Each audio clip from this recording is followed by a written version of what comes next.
Portofolio ijo royo-royo, cuan kilat, bisa kerja dari mana aja? Pasti sering banget kan lihat gambaran gaya hidup day trader yang kayak gitu di media sosial kan? Pertanyaannya, janji cuan cepat ini beneran ada atau jangan-jangan cuma mitos? Nah, di sini kita bakal bongkar semuanya pakai data, bukan cuma kata orang. Pembahasan kali ini spesial untuk Anda semua, para investor saham di wawasan cerdas. Yuk, kita sama-sama lihat realita di balik janji-janji manis keuntungan instan itu. Jadi, ini dia pertanyaan utamanya. Beneran bisa nggak sih kita hidup enak kayak yang dipamerin para influencer trading itu? Apakah itu tujuan yang realistis atau cuma mimpi yang dijual dengan harga mahal? Mari kita cari tahu sama-sama. Mitosnya itu, wah menggoda banget kan? Coba bayangin, bisa berhenti kerja kantoran, trading sambil liburan di pantai, dan langsung bebas finansial cuma modal beberapa kali klik. Kelihatannya sempurna banget, tapi Anda tahu sendiri kan, sesuatu yang kelihatannya terlalu bagus untuk jadi kenyataan, biasanya emang nggak nyata. Oke, cukup soal narasi dan mimpi-mimpinya. Sekarang kita masuk ke intinya, fakta. Kita bakal lihat apa kata studi-studi akademis serius tentang performa day trader di dunia nyata. Siap untuk lihat angka-angka yang sebenarnya? Data pertama ini dari studi besar-besaran di bursa saham Taiwan. Mereka neliti para day trader selama, dengerin baik-baik ya, 15 tahun. Dan hasilnya mengejutkan. Dari ratusan ribu trader yang bisa profit secara konsisten itu, ternyata kurang dari 1%. Gila kan? Kurang dari 1%. Ini bukti kalau skill sejati di dunia ini tuh langka banget. Nah, ini pukulan telak berikutnya. Ada studi lain di Brazil yang ikutin para trader pemula selama lebih dari setahun. Hasilnya, 97% dari mereka kehilangan uang. Bukan cuma nggak untung loh ya, tapi benar-benar rugi. Bahkan para penelitinya sampai bikin kesimpulan yang nyelekit banget. Kutipan ini bilang semuanya, mimpi buat hidup dari hasil trading harian itu, buat kebanyakan orang, hampir mustahil. Ingat ya, ini bukan opini saya. Ini kesimpulan berdasarkan data. Angka-angkanya emang bikin ngeri. Tapi, kenapa? Kenapa bisa sebegitu banyak yang gagal? Ini bukan karena mereka nggak pinter loh. Ini lebih mirip proses seleksi alam yang super kejam. Yuk kita lihat prosesnya. Coba lihat deh proses eliminasinya. 40% itu menyerah cuma dalam 1 bulan pertama. Kebanyakan dari mereka kehabisan modal dan juga mental, jauh sebelum mereka sempat benar-benar belajar cara mainnya. Nah, inilah yang sering disebut uang sekolah di pasar modal. Para pemula ini ibaratnya terus-terusan bayar ke pasar lewat rugi-rugi kecil. Masalahnya, modalnya keburu habis sebelum mereka lulus dan paham betul soal manajemen risiko. Selain proses seleksi alam yang kejam tadi, ada 2 musuh besar lain yang harus dihadapi setiap kali trader retail. Yang pertama, matematika pasar, dan yang kedua, ini yang paling bahaya, psikologi kita sendiri. Salah satu jebakan psikologis paling umum itu namanya efek disposisi. Gampangnya gini, ini tuh kecenderungan alami kita sebagai manusia untuk buru-buru jual pas untung dikit, tapi nahan rugi lama-lama. Kedengarannya familiar nggak? Prosesnya tuh gini, pas saham lagi untung, kita cepat-cepat jual, biar ngerasain nikmatnya menang. Tapi, pas saham lagi rugi, kita malah tahan terus, berharap harganya balik lagi. Karena kita takut buat ngakuin kalau pilihan kita salah. Hasil akhirnya, untungnya cuma seuprit, tapi ruginya bisa selangit. Jebakan psikologis lainnya adalah kepedean. Apalagi pas pasar lagi bagus-bagusnya, lagi bullish. Trader pemula sering banget salah kaprah. Mereka pikir cuan yang didapat itu karena strateginya jenius. Padahal seringkali itu cuma karena lagi beruntung aja, ke bawah arus pasar yang lagi naik. Mereka lupa kalau air laut lagi pasang, semua perahu ya ikut teranggat. Oke, kita udah lihat data yang suram, udah bahas jebakan-jebakan psikologis, terus solusinya gimana dong? Nah, sekarang kita masuk ke bagian yang paling penting. Gimana caranya biar kita bisa berinvestasi dengan lebih cerdas, dengan strategi yang praktis buat kita para investor di Indonesia. Intinya, ada 4 aturan main.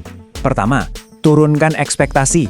Fokus utama itu bukan cari cuan cepat, tapi gimana caranya bertahan di pasar. Kedua, jaga modal baik-baik, kuasai manajemen risiko. Ketiga, berpikirlah untuk jangka panjang, bukan harian. Dan yang keempat, ini yang paling penting. Seringkali investasi terbaik itu bukan nebak-nebak pasar, tapi investasi ke diri sendiri, ke skill Anda, supaya penghasilan utama Anda makin besar. Jadi, ini dia kesimpulan utamanya. Anggaplah pasar modal itu sebagai alat yang canggih untuk membangun kekayaan Anda pelan-pelan, tapi pasti untuk jangka panjang. Jangan pernah mengubahnya jadi kasino untuk taruhan jangka pendek, karena itu justru bisa menghancurkan masa depan finansial Anda. Kalau Anda pikir jebakan psikologis tadi udah berat, itu baru setengah dari cerita loh. Masih ada satu tembok besar lagi yang tanpa sadar melawan kita semua, yaitu struktur pasar itu sendiri. Di pembahasan selanjutnya, kita akan kupas tuntas tembok penghalang struktural. Mengapa matematika pasar selalu melawan Anda? Jangan sampai ketinggalan ya. Halo, selamat datang kembali. Hari ini kita bakal bongkar satu hal yang mungkin bikin Anda sering garu-garu kepala di pasar saham. Kita akan bahas soal tembok penghalang struktural. Atau gampangnya, kenapa sih matematika pasar tuh kayaknya selalu melawan kita? Pernah nggak sih, lagi senang-senangnya beli saham yang lagi terbang tinggi? Nggak lama kemudian, harganya tiba-tiba terjun bebas. Pasti pernah kan? Terus kita mikir, salahnya di mana ya? Kok begini terus? Apa jangan-jangan kita emang lagi apes aja? Nah, di pembahasan kita sebelumnya, kita kan udah kupas tuntas mitos cuan cepat dan kenapa 97% trader retail itu gagal. Sekarang, kita gali lebih dalam lagi.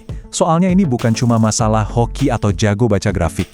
Ada sesuatu yang jauh lebih besar. Sistemnya sendiri, yang dari awal emang nggak dirancang buat kita, para pemain kecil. Oke, kita masuk ke bagian pertama. Anggap aja ini peta medan perang yang selama ini disembunyiin dari kita. Masalahnya seringkali bukan di strategi kita, tapi di arenanya itu sendiri. Kalimat ini adalah inti dari semua masalah kita. Pahami baik-baik ya. Setiap kali kita aktif jual beli, sekecil apapun itu, kita sebenarnya lagi melawan sebuah sistem yang secara matematis terus-menerus menggerogoti modal kita. Ini bukan opini, ini memang desainnya begitu. Jadi, gimana caranya sistem ini makan modal kita? Rintangan pertama yang paling sering gak kita sadari adalah apa yang bisa kita sebut biaya siluman. Ini adalah potongan-potongan kecil yang kerja diam-diam di balik layar. Totalnya ada 4 nih. Biaya broker sama pajak, itu udah jelas lah ya. Tapi ada 2 lagi yang lebih gaib. Pertama, spread bid ask. Gampangnya, ini selisih antara harga jual dan harga beli. Saat kita beli, pasti dapat harga ask yang lebih tinggi, dan pas jual, dapat harga bid yang lebih rendah. Selisih tipis itulah kerugian instan kita, bahkan sebelum sahamnya gerak. Kedua, ada slippage. Ini pas kita mau beli di harga 100, karena pasarnya gerak cepat, order kita malah kena di harga 101. Kelihatannya receh kan? Tapi bayangin 4 biaya ini kena terus di setiap transaksi. Dikit-dikit, lama-lama jadi bukit-bukit kerugian. Kita sering dengar pasar saham itu kayak zero sum game. Ya, artinya ada yang menang, ada yang kalah. Uang cuma pindah tangan. Kedengarannya adil-adil aja. Tapi faktanya, trading aktif itu adalah negative sum game. Gara-gara biaya siluman tadi, uang itu nggak cuma pindah dari satu pemain ke pemain lain. Sebagian uang itu secara permanen ditarik keluar dari meja permainan, masuk ke kantong broker, bursa, dan pemerintah. Jadi total kue yang diperebutkan para pemain itu terus menyusut. Analogi poker ini benar-benar pas banget. Coba bayangin, sehebat apapun Anda main poker, kalau setiap putaran bandar ngambil 1% dari pot, secara matematis, pasti cepat atau lambat semua uang di meja itu bakal habis disedot bandar. Nah, itulah yang terjadi saat kita terlalu sering transaksi. Oke, kalau biaya siluman tadi adalah rintangan pertama, rintangan kedua ini jauh lebih serem. Kita tuh bukan cuma main lawan sesama manusia, kita lagi perang melawan mesin super canggih. Coba deh lihat perbandingan gila ini. Waktu reaksi kita sebagai manusia, dari lihat sampai ngeklik mouse, itu kira-kira 400 milidetik. Sekejap mata. Tahu nggak?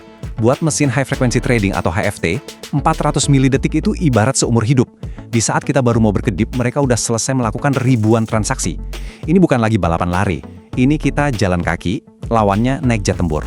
Beda dimensi. 75%. Coba inget-inget angka ini baik-baik. Angka yang gede banget.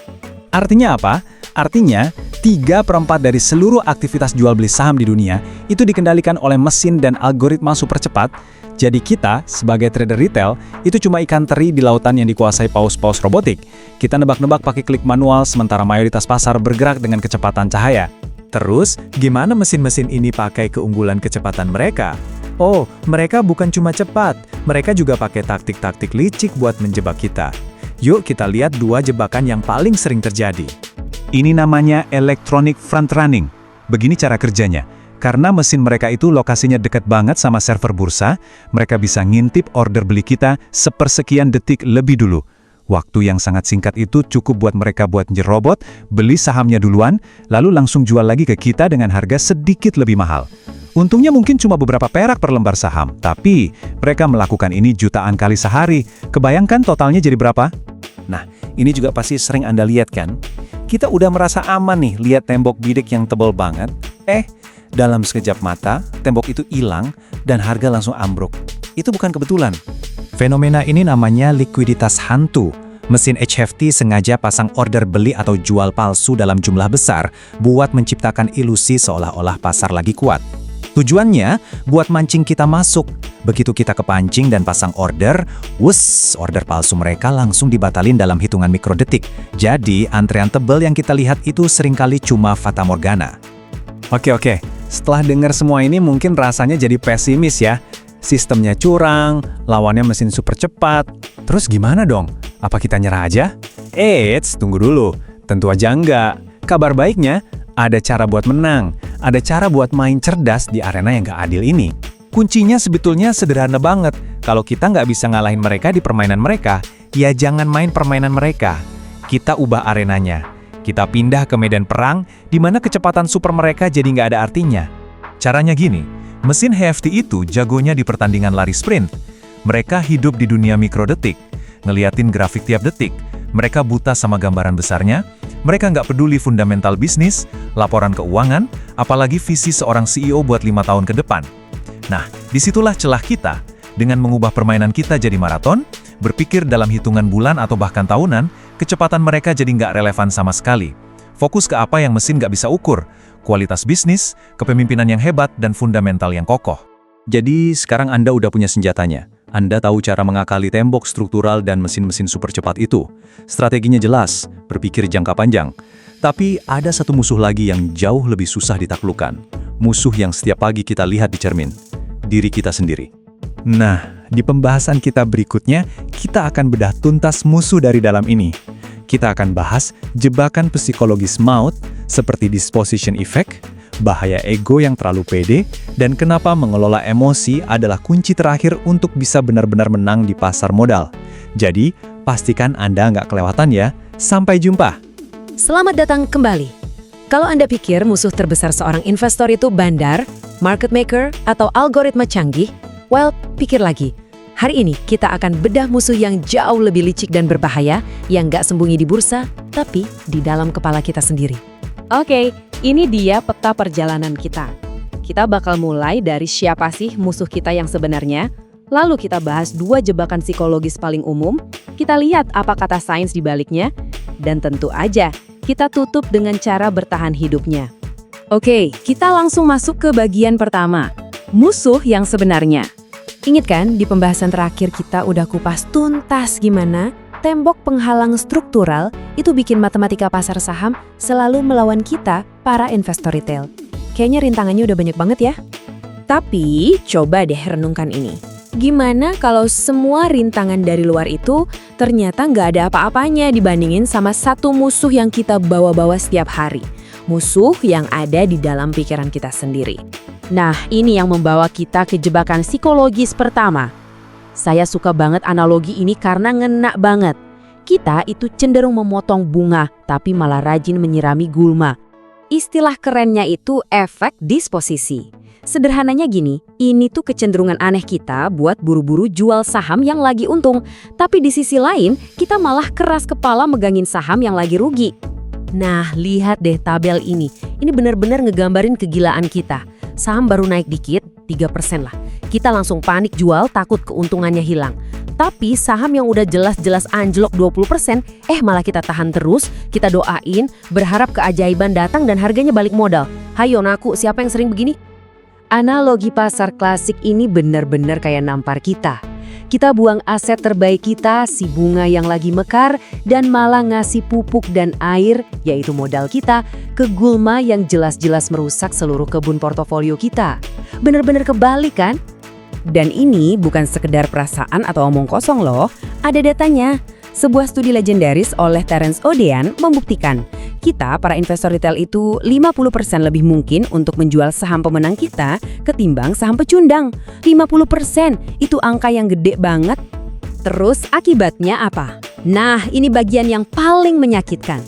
Studi yang sama juga nunjukin kalau saham-saham rugi yang kita peluk erat, itu ternyata kinerjanya makin parah. Rata-rata minus 3,4% per tahun dibandingin saham pemenang yang kita jual kecepatan. Jadi, kita itu secara aktif dan sadar memilih untuk memegang aset yang lebih jelek. Pertanyaannya sekarang, kenapa kita bisa melakukan hal sebodoh ini berulang kali? Jawabannya bukan karena kita lemah atau nggak pintar, tapi karena ini soal biologi. Yuk kita lihat gimana otak kita bisa dibajak pas lagi trading. Jadi, ada 3 biang kerok utama di otak kita. Waktu kita cuan, nukleus accumbens, si pusat kenikmatan, langsung nyala dan ngasih kita rasa nagih kayak narkoba. Sebaliknya, pas kita rugi, anterior insula, si pusat rasa sakit, langsung aktif dan bikin kita ngerasain sakit yang beneran, kayak sakit fisik. Dan puncaknya, pas pasar lagi hancur, amigdala, si pusat rasa takut, ngambil alih dan teriak bahaya, lari. Nah, kombinasi 3 ini benar-benar melumpuhkan otak logis kita. Oke, jebakan berikutnya, ini biasanya muncul setelah kita ngerasa hebat dan menang berkali-kali. Namanya, ilusi seorang jenius. Atau bahasa gampangnya, overconfidence yang kebablasan. Cara kerjanya gini, setelah Anda cuan beberapa kali berturut-turut, apalagi pas market lagi bullish, otak Anda mulai ngebisikin, wow, gue emang jenius trading nih. Anda lupa kalau bisa jadi semua perahu itu naik cuma karena air lautnya lagi pasang. Ini kesalahan fatal. Dan lihat deh data yang super menarik ini. Riset dari Barber dan Oden nemuin kalau kelompok investor pria yang cenderung lebih overconfident itu bertransaksi jauh lebih sering. Hasilnya, imbal hasil mereka secara rata-rata malah lebih rendah dibandingin kelompok investor wanita yang cenderung lebih sabar dan gak banyak tingkah. Oke, kita udah identifikasi masalahnya, kita udah lihat betapa berbahayanya musuh di dalam kepala kita. Sekarang bagian yang paling penting, solusinya. Anggap aja ini buku panduan bertahan hidup buat Anda di medan perang psikologis ini. Intinya ada 3. Pertama, berpikir kayak robot. Buat trading plan yang jelas, pasang stop loss sebelum Anda beli saham dan haram hukumnya buat diubah-ubah. Kedua, hafalkan mantra ini. Potong kerugian, biarkan keuntungan berjalan, buang ego Anda. Kalau salah, akui, langsung keluar. Kalau benar, sabar. Ketiga, dan ini paling penting, saat Anda lagi ngerasa jadi dewa trading, justru saat itulah Anda harus paling waspada. Pada akhirnya, ini yang perlu Anda ingat baik-baik. Pasar itu nggak punya perasaan. Dia juga sebuah cermin raksasa yang dengan jujur memantulkan semua kelemahan kita, ketakutan kita, keserakahan kita, dan ego kita. Jadi, untuk bisa menguasai pasar, kita harus mulai dengan menguasai diri sendiri. Oke, kita sudah membedah musuh di dalam kepala. Tapi, sekarang ada musuh baru yang sengaja dirancang untuk mengeksploitasi semua kelemahan itu. Musuh yang ada di dalam saku Anda, di ponsel Anda. Di pembahasan selanjutnya, kita akan bongkar habis sisi gelap dari gamifikasi aplikasi trading dan ilusi yang diciptakan di media sosial. Sampai jumpa di sana. Oke, selamat datang lagi teman-teman. Kalau di pembahasan kita yang kemarin kan, kita udah ngobrolin soal musuh yang ada di dalam diri kita sendiri. Ingat kan, jebakan psikologis kayak disposition effect yang bikin kita buru-buru jual saham yang lagi untung, dan juga ego yang terlalu pede yang seringnya malah jadi bumerang. Nah, sekarang kita bakal lanjutin nih. Pertanyaannya sekarang jadi gini. Kalau musuh dari dalam udah kita kenalin, gimana sama musuh dari luar? Musuh yang sengaja banget dibikin buat manfaatin kelemahan-kelemahan psikologis kita itu. Bukan dari pikiran kita, tapi dari lingkungan investasi itu sendiri. Nah, ini dia nih yang mau kita kupas tuntas hari ini. Dunia investasi itu sekarang udah beda banget, benar-benar berubah total. Dulu kan prosesnya butuh mikir, butuh usaha. Sekarang semuanya ada di ujung jari kita, di layar HP. Tapi justru kemudahan ini punya harga yang mahal banget yang sering gak kita sadari. Ada musuh-musuh yang kerja di balik layar, manfaatin teknologi buat memanipulasi keputusan kita. Coba deh lihat perbandingan ini, kontras banget kan? Dulu tuh, investasi itu bener-bener disengaja. Kita mesti nelpon pialang, baca laporan keuangan yang tebel-tebel, butuh effort lah pokoknya. Sekarang, tinggal swipe jempol. Analisis rasional yang mendalam diganti sama semburan konveti digital yang heboh dan perburuan adrenalin harian. Nah, perubahan inilah yang jadi pintu masuk buat musuh-musuh baru ini. Oke, musuh pertama kita, mungkin ini sesuatu yang nggak pernah kalian duga. Apa itu? Aplikasi trading yang kita pakai setiap hari. Ya beneran, desainnya yang keren, responsif, itu bukan kebetulan loh. Itu tuh jebakan yang sengaja didesain buat ngubah platform investasi kita jadi kayak mesin kasino pribadi. Istilah kerennya itu gamifikasi. Jadi gampangnya gini, aplikasi trading itu nyontek elemen-elemen dari video game. Kayak ngasih poin, dapat lencana, ada papan peringkat. Tujuannya apa? Supaya otak kita ngeluarin dopamin, hormon seneng itu loh. Dan akhirnya bikin kita ketagihan. Jadi investasi yang harusnya pakai logika, malah jadi permainan adiktif. Terus, seberapa kuat sih pengaruhnya? Gini, ada studi gede-gedean dari Otoritas Jasa Keuangan di Inggris, FCA. Hasilnya bikin kaget. Cuma dengan ngasih poin digital, yang padahal nggak ada nilainya sama sekali, frekuensi trading orang-orang langsung loncat hampir 40%. Gila kan? Ini bukti nyata betapa gampangnya kita dimanipulasi sama iming-iming yang sebenarnya semu. Dan bukan cuma itu aja, jebakannya masih banyak. Fitur-fitur lain, kayak notifikasi push yang tiba-tiba muncul bilang, saham A lagi terbang, atau undian berhadiah, itu juga ningkatin frekuensi trading sampai 11-12%. Intinya gini deh, makin sering kita trading, makin untung brokernya dari komisi. Tapi buat kita, overtrading itu hampir pasti ujung-ujungnya rugi. Kenapa? Karena setiap transaksi itu motong keuntungan kita. Dikit-dikit lama-lama jadi bukit. Kerugiannya. Oke, selain dari aplikasinya, ada lagi nih jebakan berikutnya. Datangnya dari mana? Lingkungan di sekitarnya. Media sosial, forum-forum diskusi, grup-grup Telegram, para influencer di mana-mana. Semua ini nyiptain badai FOMO atau Fear of Missing Out yang kuat banget. Kita jadi ngerasa, wah harus ikut beli saham ini sekarang juga, kalau nggak nanti ketinggalan kereta. Tapi ini dia kenyataan pahitnya. Pas kita lagi asyik-asyiknya ikutin hype di medsos, seringnya kita tuh bukan lagi nemuin harta karun, justru kita lagi dijadiin exit liquidity. Istilah ini emang kedengarannya brutal, tapi kita harus paham. Artinya, kita jadi pembeli paling akhir yang nampung saham dari para pemain kakap yang lagi mau jualan sebelum harganya anjlok. Prosesnya tuh kayak udah ada polanya, selalu sama. Pertama, hype-nya dimulai. Terus, investor retail kayak kita-kita ini karena FOMO masuk rame-rame pas harga lagi di puncak-puncaknya. Nah, pas kita lagi beli, di saat yang sama, pemain-pemain besar itu justru lagi jualan saham mereka ke kita. Dan ini bukan omong kosong loh. Riset dari American Finance Association ngebuktiin saham-saham yang viral di medsos itu kinerjanya malah lebih jelek. Ruginya bisa sampai 1,6 hingga 2,8%. Oke. Mungkin ada yang mikir, waduh ribet amat kalau analisis sendiri, takut salah. Gimana kalau kita ngikutin aja trader jago? Nah, pikiran ini ngebawa kita ke jebakan nomor 3, ilusi copy trading. Kedengerannya kan enak banget ya, tinggal tiru master terus untung. Tapi datanya ngomong lain loh. Dan ini dia faktanya, siap-siap kaget. Ada studi gede yang nunjukin kalau lebih dari setengah, tepatnya 51,52% pengguna copy trading itu nggak untung sama sekali. Mereka kalau nggak rugi ya cuma impas. Loh kok bisa? Padahal kan niru trader yang kelihatannya jago banget. Ternyata ada 3 alasan sistemik kenapa ini bisa kejadian.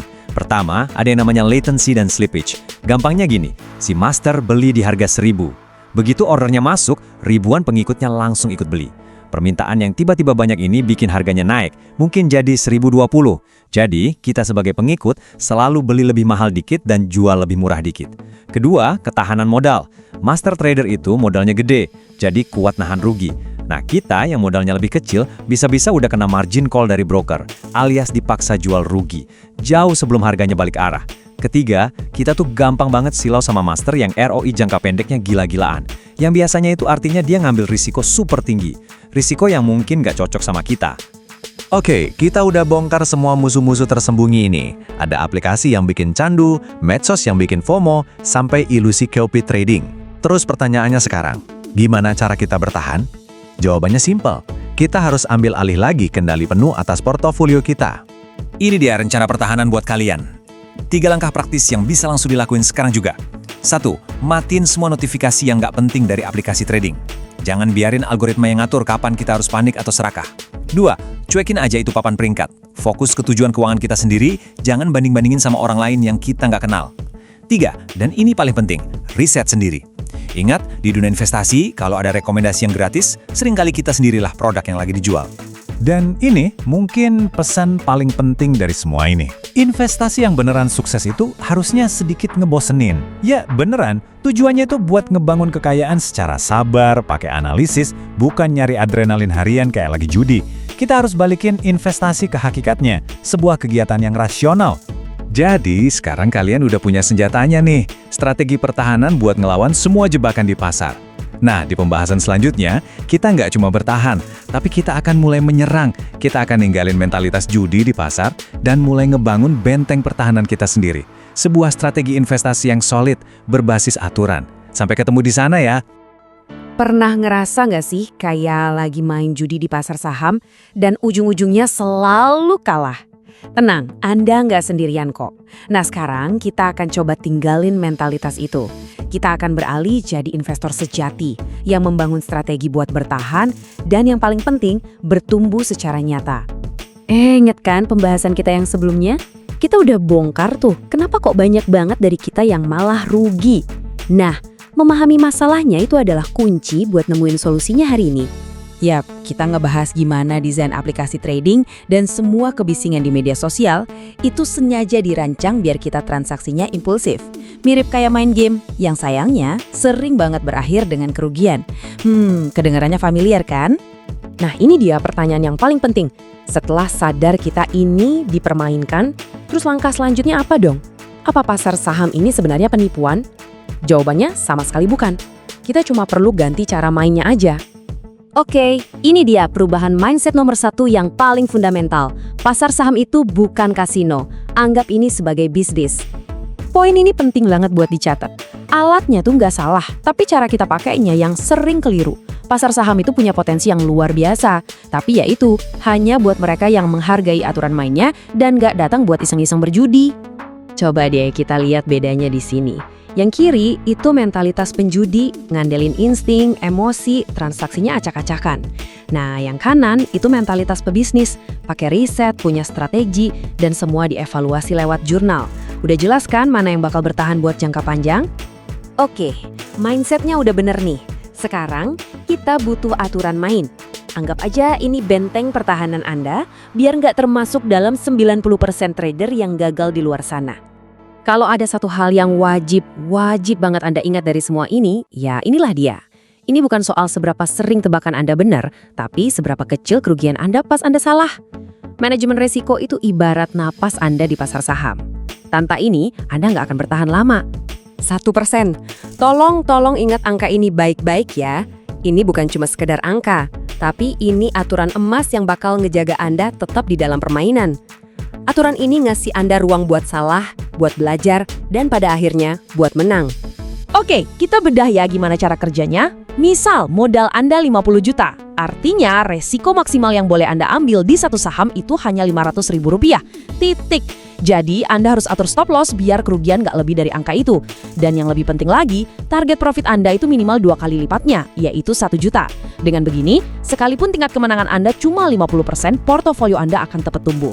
Nah, ini ada satu trik mental yang ampuh banget.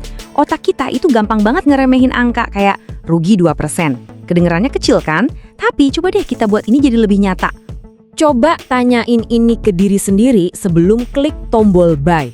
Kalau jawaban Anda ragu-ragu, kalau ngebayangin uang 500.000 hilang gitu aja rasanya sakit, itu tandanya ukuran posisi Anda kegedean.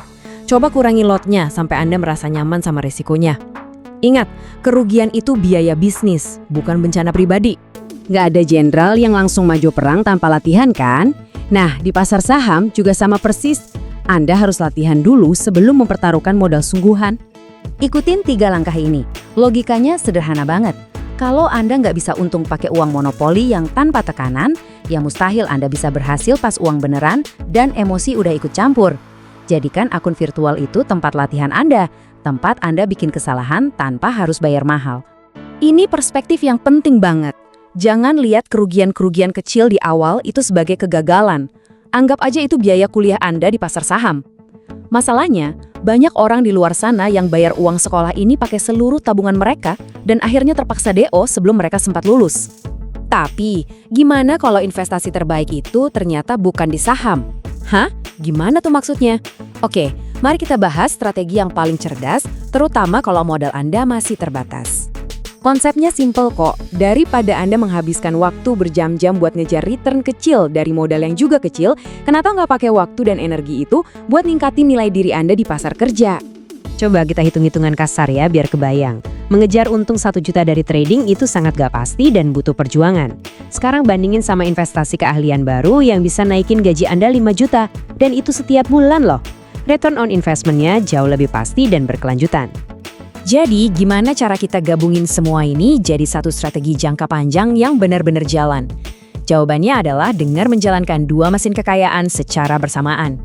Mesin pertama itu mesin cetak uang aktif Anda. Kerjaan Anda, bisnis Anda. Tujuannya adalah membuat pemasukan sebesar mungkin. Lalu, kelebihan uang dari mesin pertama itu Anda salurkan ke mesin kedua, mesin investasi pasif. Biarin aja uang itu kerja buat Anda, di perusahaan-perusahaan besar atau indeks pasar. Tumbuh seiring waktu tanpa perlu Anda pantau setiap hari. Kutipan legendaris dari Warren Buffett ini, wow, ini merangkum seluruh pesan kita dengan sempurna. Permainan ini dimenangkan oleh kesabaran, bukan kecepatan. Dengan mengubah pola pikir dan menerapkan strategi 2 mesin tadi, pada dasarnya Anda itu udah menang bahkan sebelum permainannya dimulai. Dan sebagai penutup, penting banget untuk diingat ya, semua analisis ini tujuannya untuk edukasi. Selalu lakukan riset Anda sendiri dan pahami bahwa setiap keputusan investasi yang Anda ambil itu sepenuhnya jadi tanggung jawab pribadi Anda.